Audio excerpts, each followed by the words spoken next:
اللہ اللہ اللہ اللہ۔ اگر یہی کام ہوتا، میں کہا کرتا ہوں اگر دولت بڑی پیاری ہوتی نا تو سب سے زیادہ سیدہ فاطمہ کے گھر ہوتی۔ اگر یہ کوئی بہت اعلیٰ چیز ہوتی تو یہ تو وہ والا گھرانہ ہے کہ تین دن چولہا نہیں جلا، اور کنز المال میں وہ لفظ موجود ہے کہ حضرت ابو ہریرہ فرماتے ہیں کہ اونٹ کے بالوں کی بنی ہوئی چادر سیدہ فاطمہ نے اوڑھی ہوئی تھی، اونٹ کے بالوں کی بنی ہوئی چادر، اور وہ چکی پیس رہی تھی، چکی چلا رہی تھی۔ کہتے حضور نے دیکھا تو نبی پاک کی آنکھوں میں آنسو ضرور آئے، اور پتہ محبوب نے کیا فرمایا؟ یہ کنز المال میں موجود ہے۔ محبوب فرمانے لگے شہزادی دنیا میں تھوڑی سی تکلیف برداشت کرو، آخرت کی ساری عزتیں اللہ تمہیں ہی عطا فرمائے۔ سبحان اللہ۔ یہ تھوڑی دشواری ہے، یہاں ہر بندے کی بیٹی دکھی نہیں، جس کو بھی پوچھ لیں دکھی ہے، جس سے بھی پوچھ لیں حضرت جی دعا کرنا، پیر صاحب دعا کرنا، مفتی صاحب دعا کرنا، بزرگوں دعا کرنا۔ کیوں جی؟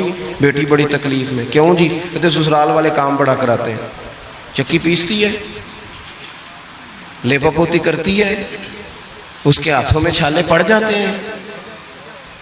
ایسا ہوتا ہے کہ ستو کبھی آ جائیں تو پھر سارا دن ان ستووں پہ ہی گزر جائے۔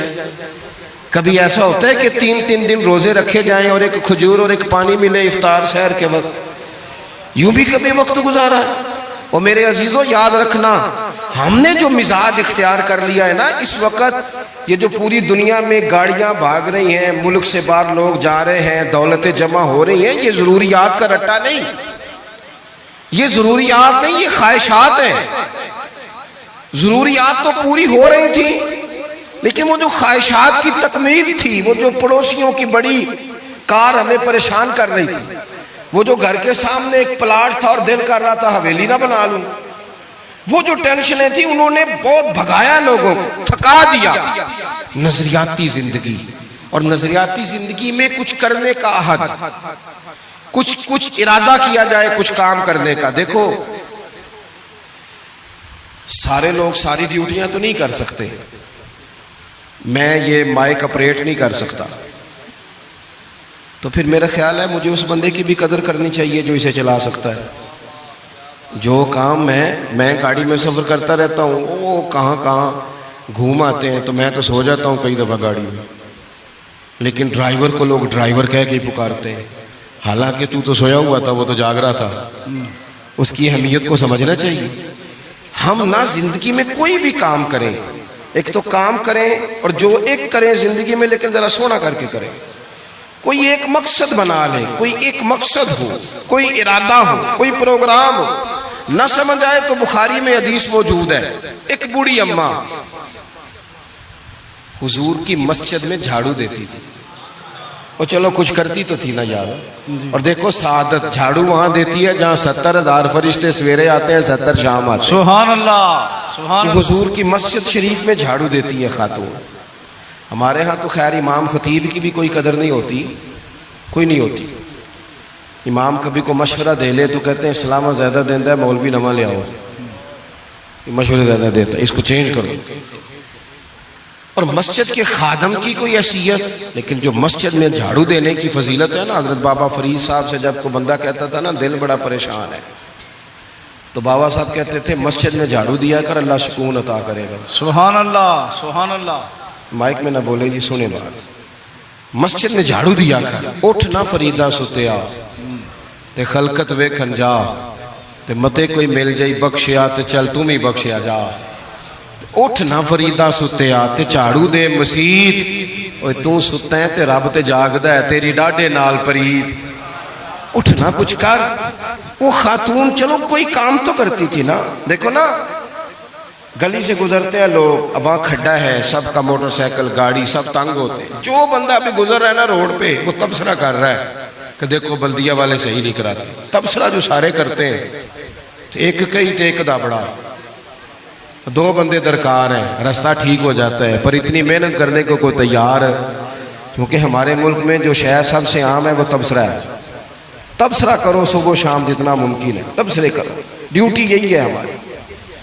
وہ خاتون مسجد شریف میں جھاڑو دیتی تھی، کوئی زندگی کا مقصد تو بنایا، کوئی نظریہ تو ہے۔ صحابہ نماز پڑھ کے چلے جاتے، خاتون جھاڑو لیتی، حضور کی مسجد شریف میں جھاڑو دیتی، بیمار ہو گئی، قربان جائے، حضور تیمارداری کے لیے تشریف لے گئے، رات کو انتقال ہو گیا، ٹھنڈ کا موسم تھا، حضور کا حکم ہے جلدی تدفین کر دو، صحابہ نے تکلیف دینا مناسب نہ جانا، اس خاتون کی تدفین کر دی۔ سارا کچھ جاننے والے رسول جو فرش پہ کھڑے ہو کے عرش کی خبریں دے، وہ تشریف لائے اور آ کر کے پوچھا خبر کیوں نہیں دی مجھے اس بوڑھی کے جنازے کی؟ کوئی کام تو کرتی تھی نا، کوئی ڈیوٹی تو تھی نا، خبر کیوں نہیں دی؟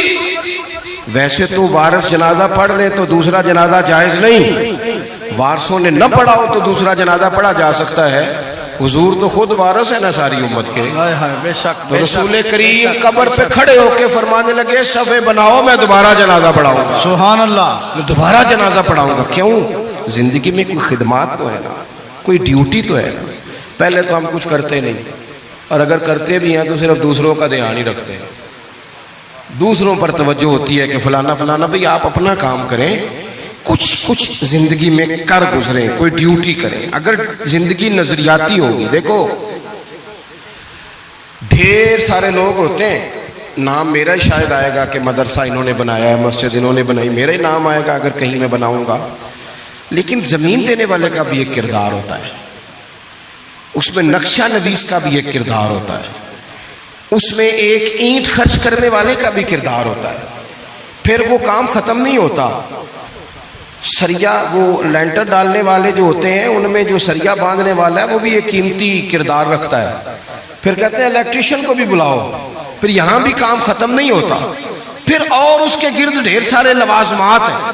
جو بندہ جو کردار ادا کر، عالم اگر کتاب لکھ بھی دے تو ہو سکتا ہے کتابت نہ کر سکے، اور اگر کاتب بھی ہو تو ہو سکتا ہے اسے پبلش نہ کر سکے۔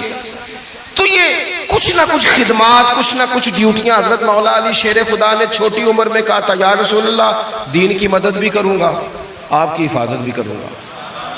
63 سال عمر پائی اور ہر میدان میں اگلی صفوں میں، ہر میدان میں اگلی صفوں میں، ہر میدان میں اگلی۔ حضور سے وعدہ کیا تھا یا رسول اللہ ڈیوٹی کریں گے، خدمت کریں گے۔ ہمارے ہاں یہاں تو منصوبہ بندی ہو رہی ہے، امام غزالی سے آ کے کسی نے کہا حضور کو بندہ مخلص ملتا ہی نہیں، یہ بھی غلط ہو گیا وہ بھی غلط ہو گیا، تو امام صاحب فرمانے لگے چل تو ہی مخلص ہو جا، تیری شکل میں تو کچھ لوگوں کو مخلص بندہ مل جائے، کچھ کر تو صحیح نہ صرف تبصرے۔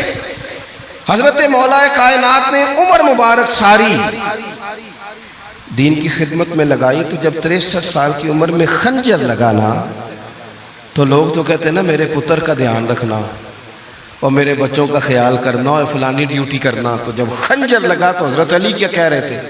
فرما رہے تھے مجھے کعبے کے رب کی قسم علی تو کامیاب ہو گیا ہے، یہ دیکھو پانی پرن سہیلیاں تے رنگا رنگ کڑے تے پریا تے اس دا جانی ہے نا جس دا توڑ چڑھے۔ فرمایا دیکھو میں نے کوئی ارادہ کیا تھا، آج میں کامیاب ہوا۔ باتیں زیادہ نہیں کرنی، بس ختم کرتا ہوں۔ جب یوں نظریاتی زندگی ہوتی ہے نا، نظریاتی، پھر بندہ تھوڑی سی تکلیف بھی سہ لیتا ہے۔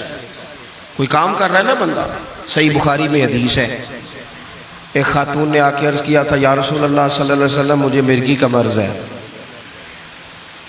بڑی تکلیف میں ہوں۔ اللہ کے محبوب علیہ السلام سب کے لیے دعا کرتے، بلکہ حضور تو دست شفا پھیرتے تو اللہ کرم فرما دیتا، لیکن نبی پاک صلی اللہ علیہ وسلم کی خدمت میں عرض کی یا رسول اللہ صلی اللہ علیہ وسلم مرگی ہے۔ تو آج حضور نے انوکھی بات کی، وہ پیچھے صاحبزادہ بشیر صاحب تشریف لائے ہیں، آگے تشریف لے آئے۔ نبی پاک صلی اللہ علیہ وسلم نے نا جی آج نظریہ سمجھایا، توجہ ہے آپ دوستوں کی میری بات پر۔ حضور فرمانے لگے اگر تو کہے تو میں دعا کرتا ہوں اللہ شفا دے دے گا،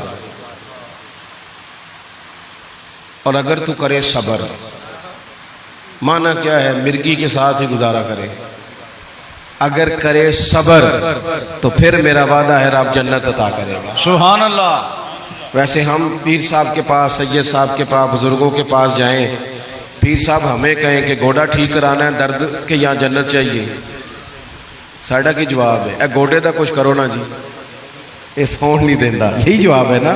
لیکن نظریاتی لوگ نظریاتی ہوتے ہیں۔ نبی پاک صلی اللہ علیہ وسلم نے فرمایا کہ تو بتا، اگر تو کہے تو دعا کرتا ہوں اللہ شفا دے دے گا، اور اگر صبر کرے تو پھر تیرے لیے جنت ہے۔ اس خاتون نے 1 منٹ نہیں لگایا سوچنے پہ، یہ نظریاتی لوگ ہوتے ہیں۔ عرض کی یا رسول اللہ آپ دعا کر دیں رب مجھے جنت ہی عطا کرے۔ سبحان اللہ۔ کیا مطلب کہ میں گزارا کر لوں گی مرغی کے ساتھ، صبر کر لوں، مجھے اللہ جنت دے۔ حضور نے دعا کر دی۔ خاتون عرض کرنے لگی حضور جب مرغی ہوتی ہے تو جسم سے کپڑا ہٹ جاتا ہے، حیا آتی ہے، خاتون ہوں، عورت ہوں، تکلیف محسوس کرتی ہوں۔ محبوب نے دعا کر دی۔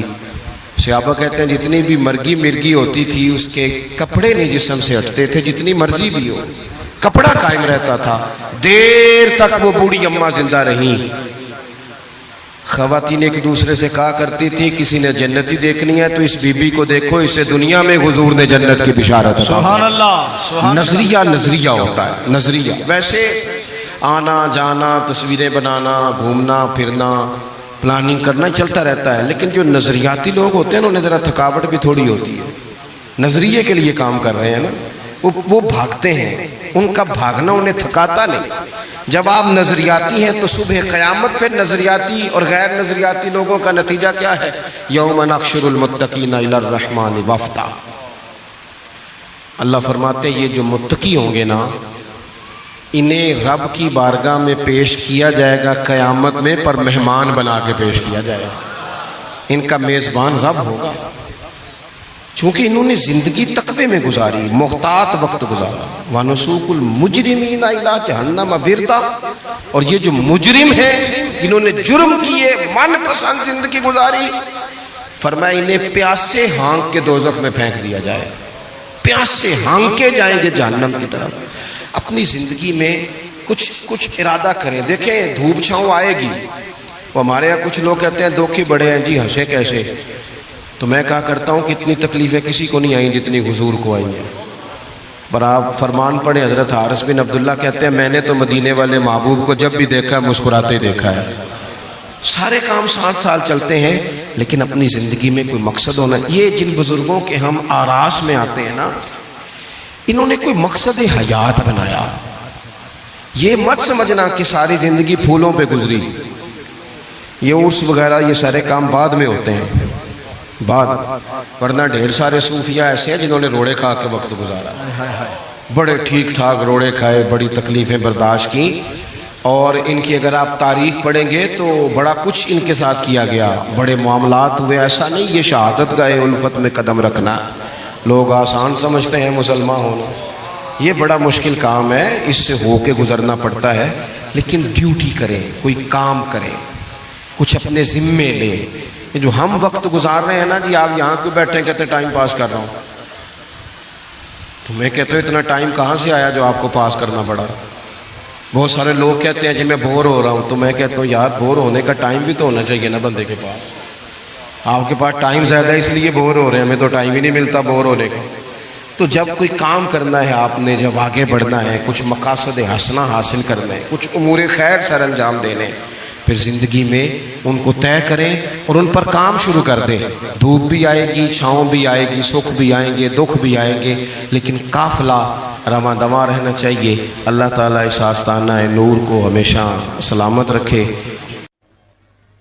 اللہ تعالیٰ جل شانہ کے لیے درود و سلام نبی اکرم نور مجسم شفیع معظم احمد مجتبیٰ جناب حضرت محمد مصطفیٰ صلی اللہ تعالیٰ علیہ وسلم کی ذات والا صفات کے لیے حمد و صلات کے بعد، عزیز دوستو، بزرگ اور بھائیوں، حضرت سیدنا امام علی مقام امام حسین رضی اللہ تعالیٰ عنہ کی خوبصورت یاد میں آج کی اس بزم نور کا اہتمام ہے۔ اللہ تعالیٰ انتظام کرنے والوں کو بہترین صلہ عطا فرمائے، اور ہم جو سب یہاں حاضر ہوئے ہیں اللہ اخلاص کی دولت عطا فرمائے، اس محفل کو عقائد کی پختگی، اعمال کی درستگی اور ہمارے گناہوں کی معافی کا سبب بنائے۔ بھائیوں، صحابہ کرام اور اہل بیت اطہار علیہم رضوان، ان کی محبت ایمان ہے۔ نبی پاک صلی اللہ علیہ وسلم کی خدمت عالی مرتبت میں جب کچھ صحابہ نے نذرانہ پیش کرنا چاہا تھا، یا رسول اللہ صلی اللہ علیہ وسلم آپ کے ہم پر بڑے ہی احسانات ہیں، یہ کچھ نذرانہ پیش کرنا چاہتے ہیں، تو اللہ تعالیٰ نے قرآن مجید نازل فرما دیا، فرمایا قل لا اسألکم علیہ اجرا، اے محبوب علیہ السلام آپ فرما دیں کہ میں تبلیغ دین پر تم سے کوئی اجر نہیں مانگتا، الا المودۃ فی القربى، مگر میرے قریبیوں سے پیار کرتے رہنا۔ ان کی محبت ایمان ہے، ضروریات دین کا مسئلہ ہے کہ ان سے پیار کیا جائے۔ اس کی آواز ذرا ٹھیک کر دیں جی، پھٹ رہی ہے۔ پیچھے کوئی دوست بچوں کو بٹھا دے ذرا، سب سے پیچھے کچھ بچے شور کر رہے ہیں، ایک دو ساتھی پیار سے بس ان کو بٹھا دیں جی اور سمجھا دیں تو سمجھ جائیں گے۔ آپ حضرات میری بات میں توجہ کریں گے، محبت اتنا ضروری کام ہے کہ ایمان لانے کے بعد محبت انسان کو اللہ کے قریب کر دیتی ہے۔ آپ کو صحیح حدیث میں الفاظ ملیں گے کہ جب ایک شخص نے پوچھا تھا کہ یا رسول اللہ صلی اللہ تعالی علیہ وسلم قیامت کب آئے گی، تو نبی رحمت علیہ السلام نے ارشاد فرمایا کہ تیری تیاری کیا ہے؟ اس نے کہا کوئی زیادہ نفلی روزے تو نہیں، کوئی نفلی صدقات تو نہیں، لیکن میں اللہ رسول سے پیار کرتا ہوں، میرا اللہ رسول سے پیار ہے۔ تو حضور علیہ السلام نے رزلٹ کا اعلان کیا، کریم فرمانے لگے سن پھر تو جس سے محبت کرتا ہے نا، قیامت کے دن اسی کے ساتھ اٹھایا جائے گا۔ محبت تقریروں میں نہیں ہوتی، صرف محبت فقط الفاظ کے ہیر پھیر کا نام نہیں ہوتا، جملے اچھے تراش لیے جائیں، باتیں صحیح کرنی آ جائیں، انسان ڈھاب اور سلیقے سے لکھ سکے تو خالی اس کا نام محبت نہیں، اور نہ محبت آپ کسی پر ثابت کر سکتے ہیں، کوئی آپ سے دلیل کہے کہ مجھے بتا تجھے محبت ہے تو فلانی بات کس طرح کر کے، ایسا بھی نہیں۔ محبت قلبی واردات کا نام ہے۔ پیارے بیٹے ان کی لائٹیں بند کر لیں موبائلوں کی، آنکھوں میں پڑتی، اور ویسے بھی اتنے سارے دوست اگر ویڈیو بنائیں گے تو تقریر کون سنے گا؟ یہ اتنے سارے کیمرے جو لگے ہوئے ہیں انہی سے گزارا کر لیں، یہ دے دیں گے آپ کو، اب سارے اسی کام لگ جائیں گے تو اور بھی غم ہے زمانے میں محبت کے سوا، تو کچھ بات بھی سنیں، اللہ آپ کو جزائے خیر عطا فرمائے۔ بھائی محبت قلبی واردات کا نام ہے۔ جب ہمیں یہ کہا گیا تھا نا کہ تم نے ہر چیز سے بڑھ کے حضور سے پیار کرنا ہے، اس کا معنی یہ تھا کہ ہم نے اپنے دل پہ غور کرنا ہے، طبیعت پر معلومات کرنی ہے ہم نے۔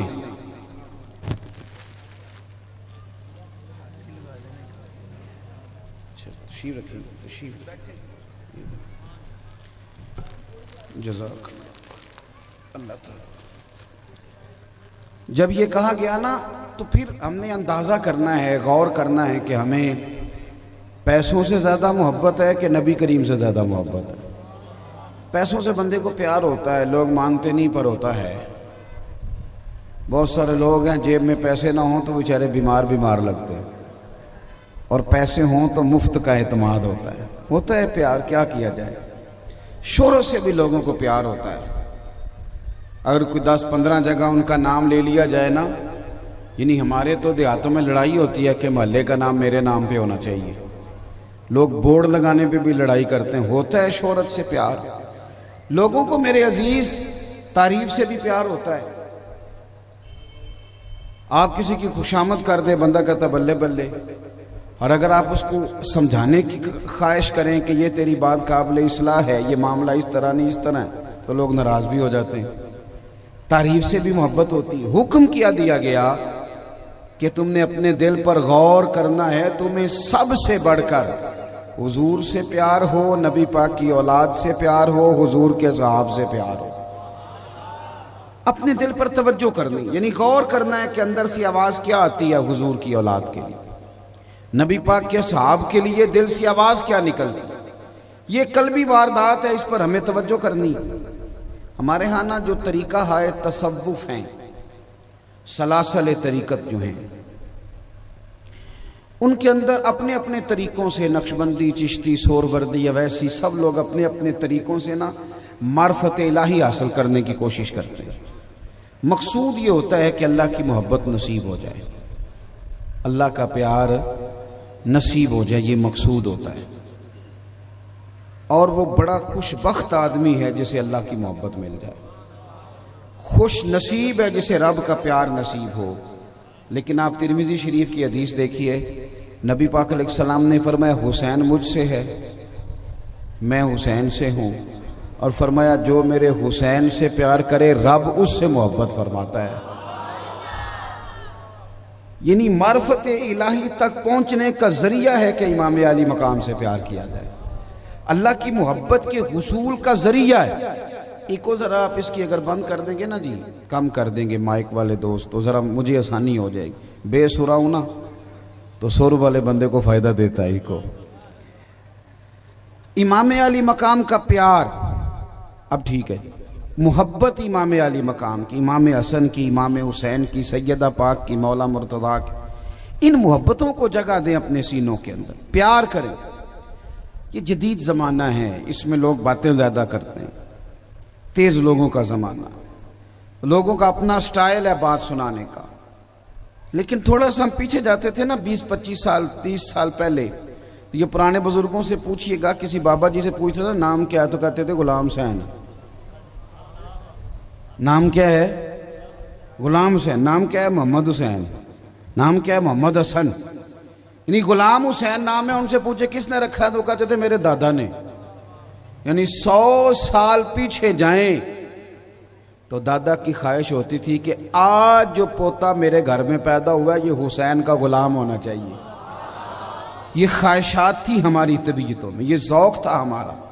علماء بتائیں گے، اس پر باقاعدہ کلام ہوگا کہ عورت کا نام غلام فاطمہ ترتیب کے لحاظ سے ٹھیک ہے کہ نہیں، کنیز فاطمہ ہو تو زیادہ بہتر ہے، لیکن لوگوں کو ترجمے نہیں آتے تھے، ترکیب نہیں آتی تھی، تو ڈھیر ساری بیویوں کا نام غلام فاطمہ رکھ دیتے تھے۔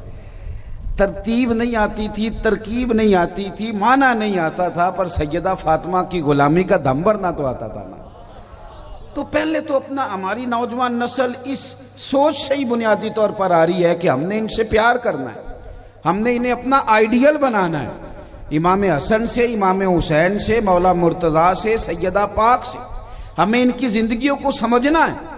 مجھے بتائیے، اگر میں آج کھڑا کر کے پوچھوں اپنے 2 4 5 طالب علموں سے، بزرگوں سے نہیں، ان کو تو پتہ ہے بڑی چیزوں کا، اگر اسٹوڈنٹ سے پوچھوں میں جو کالجوں یونیورسٹیوں میں جاتے ہیں کہ امام حسین کا ایک قول سنائیں، ہمارے آئیڈیل تو ہے نا وہ، ایک بات سنائیں جی، وہ کیا کہتے تھے؟ امام حسن کا ایک فرمان سنائیں۔ میں بڑی تکلیف کے ساتھ یہ بات کرتا ہوں کہ ہماری توجہ نہیں گئی ادھر، ہماری توجہ نہیں گئی۔ ان کو شعر آتے ہوں گے، ان کی دیوار پر سر سید کی بات لکھی ہوگی، آتی ہوگی، کچھ شعر دیوار پر سکول کے لکھا ہوگا، وہ آتا ہوگا۔ کاش اس قوم کو جو سمجھ آتی تو یہ لکھتی کہ امام حسن کیا فرمایا کرتے تھے، امام حسین کا طرز کلام کیا تھا۔ اگر ہم اپنے بچوں کو وہاں سے شناسائی دینے میں کامیاب ہو جاتے تو یقین کرنا کہ پھر یہ بچے اتنے حوصلہ مند ہوتے، اتنے تحمل مزاج ہوتے، اتنے بردبار ہوتے کہ ان کے سینوں میں دل نہیں دریا بہتے، انہیں بڑا کچھ برداشت کرنا آتا۔ تو سب سے پہلے تو ان کا پیار، دوسری بات ادب احترام، صحابہ کا بھی ادب کریں، اہل بیت کا بھی ادب کریں۔